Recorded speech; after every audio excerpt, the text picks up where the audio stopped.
इस news के sponsor है Tamboli tours and travels private limited. Economy class हज 4,99,999 रुपये में, डिलक्स क्लास हज 5,99,999 रुपये में। मला वाटतं मनसेच्या पदाधिकाऱ्यांचा मेळावा आहे आणि आम्ही सगळेच जाणार आहोत। ताकदीने अख्ख्या महाराष्ट्रातली लोक सन्माननीय राजसाहेबांचं मार्गदर्शन ऐकायला येणार आहेत। आमच्यासाठी आमचा वर्धापन दिन हा आमच्या सगळ्यांच्याच वाढदिवसासारखा असतो, आमच्या जन्मदिवसासारखा असतो। कारण ह्याच मनसेने आम्हाला मोठं केलं, ह्याच पक्षाने आम्हाला जमिनीवरनं या महाराष्ट्राच्या लोकांमध्ये आणलेलं आहे। सो मला असं वाटतं की आम्ही सर्वच महाराष्ट्र सैनिक सन्माननीय राजसाहेबांचे आभारी आहोत की अनेक जण मी स्वतः एका चाळीत राहायचो, आज तिथून मला इथपर्यंत जे आणलं ते मनसेने आणि सन्माननीय राजसाहेबांनी आणलं। आणि त्या आमच्या पक्षाचं परवा जन्मदिवस आहे, वर्धापन दिन आहे आणि आम्ही सगळेच जण आनंदाने वाजत गाजत वर्धापन दिनाला जाणार आहोत। ज्येष्ठ नेते भैयाजी जोशी यांनी केलेलं वक्तव्य आणि त्याला अनेकांनी केलेलं पाठराखण, तसंच गुणवत्ता मला वाटतं की RSSच्या भैयाजी जोशींना भारताची जी प्रांतवार रचना झाली ती मान्य नसावी किंवा त्याच्यावर त्यांचा विश्वास नसावा। कारण ज्या वेळेला या देशात प्रांतवार रचना झाली त्याच वेळेला महाराष्ट्र आणि मुंबई ही मराठी माणसाची, बरोबर, हे त्याच वेळेला जाहीर झालं आहे। परंतु ह्यांच्यासारखी काही लोक ही सतत येतात आणि मराठी माणूस आणि इतर भाषिक यांच्यात वाद लावण्याचं काम हे करत असतात आणि यांच्या मागच्यांचं उद्दिष्ट निश्चित असतं, हे निवडणुकीसाठी आहे, बरोबर आहे। सो निवडणुकी जशा जवळ येतात तसे हे प्रांतिक वाद, भाषावाद तयार करण्याचं काम करत असतात, जे जोशी साहेबांनी पुन्हा एकदा केलं। आणि पुन्हा सांगतो की महाराष्ट्रात मुंबई आणि मराठीत चालणार, बाकी कोणी चालणार नाही। कोणी भैयाजींनी येऊन सांगो, नाहीतर देशाच्या दुसऱ्या कुठल्या महत्त्वाच्या नेत्यांनी येऊन सांगो, घाटकोपर, मुंबई आणि महाराष्ट्र हा मराठी माणसाचा आहे आणि तो अमर आहे, तो मराठी माणसाचाच राहणार। सांगितले माझ्याविषयी गैरसमज घेतलेला आहे। मी पुन्हा सांगतो की त्याने माफी मागितली नसेल तरी निवडणुकीच्या वेळेला हे येऊन महाराष्ट्रातल्या मराठी माणसांच्या पाया पडतात। खरं तर हे सगळं जे चालू आहे हे निवडणुकीसाठी चालू आहे। माझं मत आहे भैयाजींनी सरळ जावं आणि घाटकोपरच्या गुजराती माणसांच्या घरी भांडी घासावी, अशीही मतं मिळणार आहेत। मतांसाठीच तुम्ही करताय ना, बाकी तुमचं काही उद्दिष्ट नाही। आमच्यात एकोपा असताना तुम्ही भांडणं लावायचं काम करता, भांडणं लावून जाता आणि नंतर मग म्हणतात की मनसेवाले मारतात म्हणून। आता हे वक्तव्य जर भारतीय जनता पक्षाच्या किंवा RSSच्या लोकांनी केलंच नाही तर वाद होतील का? खरं यांची इच्छा आहे की आम्ही गुजरात्यांना मारावं, आम्ही इतर भाषिकांना मारावं आणि मग ह्यांना मतं मिळणार। हा यांच्या मागचा या RSS भारतीय जनता पक्षांची नेत्यांची इच्छा असते की आम्ही काहीतरी बोलावं, मग मनसेवाले जातील, मग यांना धुपटतील, मग आम्ही बघितलं मनसेवाल्यांनी मारलं, आता आम्ही तुमच्यासाठी तुमचे वाली आहोत।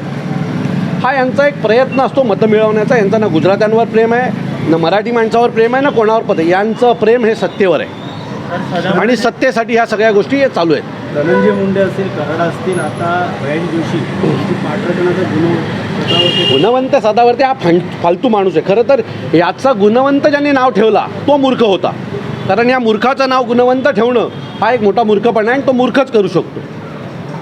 खरं महाराष्ट्रात कुठलीही गोष्ट म्हणजे तो वाल्मिकी कराडला साहेब म्हणतो, जर तो वाल्मिकी कराडला साहेब म्हणत असेल ना तर ज्या कुटुंबाचं घरातला माणूस गेला ना त्या घरच्यांनी येऊन याला चपलीने मारला पाहिजे।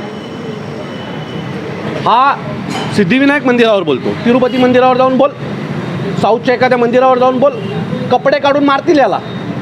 पण महाराष्ट्राने या सगळ्यांना जास्त मुभा दिली आहे आणि जास्त मुभा मिळाल्यामुळे हे ह्याच्या गुणवंत सदावर्तेसारखे फालतू लोक जी आहे, जी त्यांच्या आकांना खुश करण्यासाठी कुठल्याही विषयात हा पडतो, त्याचा काही संबंध नाही। हा घरात गाढव पाळणारा गाढव हा आम्हाला शिकवणार। खरं तर याला बघितल्यावर आम्हाला एका प्राण्याची आठवण येते, पग नावाचा प्राणी आहे ना, त्याच्यासारखा हा दिसणारा माणूस, याची बुद्धी याच्या केसांमध्ये अटकलेली आहे आणि त्याच्यामुळे त्याला झटके येतात आणि झटके येऊन तो काही बडबडतो। मी पुन्हा सांगतो, गुणवंत सदावर्ते तुम्ही कृपया राजसाहेबांवर बोलायला जाऊ नका, तुमची तेवढी लायकी नाही आहे। तुम्हाला घराच्या बाहेर येऊन लोक मारतात, अख्खा महाराष्ट्र तुम्हाला शिव्या देतो, अख्ख्या STच्या कर्मचाऱ्यांना देशदोडीला लावणारे तुम्ही तुम्ही सायमानवर बोलण्याचा प्रयत्न करू नका, नाही तर एक दिवस महाराष्ट्र सैनिक तुम्हाला रस्त्यात तुमची जागा दाखवल्याशिवाय राहणार नाही. मला वाटतं येणाऱ्या आगामी निवडणुका आहेत त्यामध्ये देखील हा विषय जातीपातीचा प्रांताचा अहो, हे सुरुवात ही निवडणुकीसाठीच आहे. मुंबई महानगरपालिकेच्या गुजराती मतांवर लक्ष ठेवून ही त्यांनी केलेली वक्तव्य आहेत. हे काय वेडे आहेत का? हे येतात आणि महाराष्ट्रात काहीतरी बोलतात. हे घाटकोपर यांनी मुंबईपासून वेगळी केली आता. म्हणजे याने प्रांतवार रचनेच्या आतमध्ये जाऊन मुंबईचे पण वेगवेगळे भाग केले. गिरगाव मराठी माणसाची, दादर मराठी माणसाचं, घाटकोपर याचं, बोरिवली त्याचं. तुम्ही कोण आहात? हे जोशी कोण आहेत ठरवायला की मुंबईचा कुठला विभाग कोणाचा, कुठल्या भाषेचा? मग हे जाऊन मुंबऱ्यात बोला तुमच्यात हिंमत असेल तर. पण तुम्ही बरोबर अशाच ठिकाणी जाऊन बोलता जिथे तुमची वोट बँक आहे. माझी गुजराती भाषिकांना पण सल्ला आहे की कृपया यांची वक्तव्य नीट ऐका. ही का वक्तव्य करतात आणि त्याचं नुकसान कोणाला होतं? आम्ही म्हणायचं का छत्रपती शिवाजी महाराजांनी सुरतवर 2 वेळा हल्ला केला, 2 वेळा आम्ही तिथं ताबा मिळवला म्हणजे सुरत आमचं, असं म्हणतो का आम्ही? नाही ना.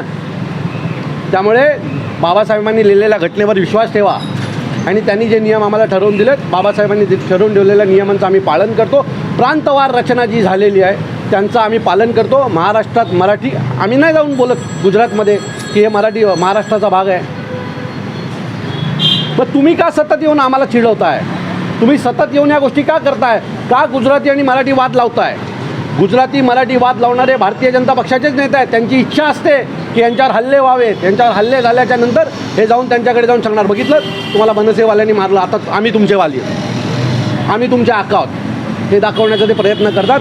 गुजराती माणसांनी पण यांच्या भाषा समजून घेतल्या पाहिजेत की हे का बोलतात, यांची काय इच्छा आहे. हे सगळं मुंबई महानगरपालिकेच्या निवडणुकीसाठी चालले. आज गुजराती माणसाच्या घरात भांडी घासतील, उद्या निवडणुकीच्या वेळेला मराठी माणसाच्या येऊन पण पायात हे लोटांगण गाळायला मागे पुढे बघणार नाही. आता गैरसमज आहे असं जोशी म्हणतात. दुसरीकडे मोहन भागवत गैरसमज, मोहन भागवत काय सल्ला हा गैरसमज आहे. तुम्ही मुंबईमध्ये येऊन घाटकोपरमध्ये म्हणता घाटकोपर गुजरात्यांची, हा गैरसमज आहे. बुद्धी घरी ठेवून आला होतात का येताना? आणि असा जर गैरसमज असेल तर तुम्हाला गरज आहे ठाण्यातल्या मेंटल हॉस्पिटलची. मोहन भागवतांना काय सल्ला देणार का, दखल घ्यायला ते खूप मोठे आहेत. मोहन भागवत सर खूप मोठे आहेत. आम्ही सल्ला देणारे कोण आहोत? पण मला वाटतं त्यांनी अशा माणसांच्या तोंडावर ताबा बसवला पाहिजे. आणि आम्हाला या सगळ्या RSSचा, संपूर्ण RSSचा खूप आदर आहे.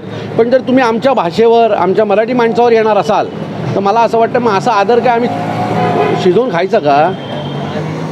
तुमच्या आदरापोटी आम्ही मराठी माणसाचा अपमान नाही सहन करणार, एवढं नक्की. हज 2025 करने वाले हाजियों के लिए खुश खबर। तजुर्बेकार उलमाए कराम और 42 साल की हज टूर्स कंपनी की रहनुमाई निगरानी में हज अरकान की अदायगी कीजिए। इकोनॉमी क्लास हज 4,99,999 रुपयों में मक्का होटल 600 मीटर और मदीना होटल सिर्फ 350 मीटर की दूरी पर। डिलक्स क्लास हज 5,99,999 रुपये में हरम शरीफ के करीब मक्का टावर के पास और मदीना होटल सिर्फ 300 मीटर की दूरी पर। बुफे सिस्टम में अपने टेस्ट का उम्दा लजीज नाश्ता और दोपहर रात का खाना। हज सफर से पहले तरबियत कैंप, दौराने हज सफर बयान, तजुर्बेकार उलमाए कराम और टूर ऑर्गेनाइजर की रहबरी रहनुमाई निगरानी में हज अरकान की अदायगी, जियारतें, हज visa, insurance, economy class, air ticket. सफर से पहले हज kit, cabin bag, passport bag, चप्पल बैग, कंकरी की थैली, हाजियों के लिए एहराम के 2 सेट, हज्जन के लिए मखनी, जानमाज, छाता, तस्बीह, तवाफ तस्बीह, आइडेंटिटी कार्ड और वापसी में 5 लीटर जमजम। लॉन्ड्री, मेडिकल असिस्टेंट बिल्कुल फ्री। ऑफर सीमित समय के लिए, तुरंत राब्ता करें। जनाब हासिब नदाफ 9326264088। जनाब हाफिज महमूद पटेल 9850413911। हाजी शौकत भाई तंबोली 9422220372।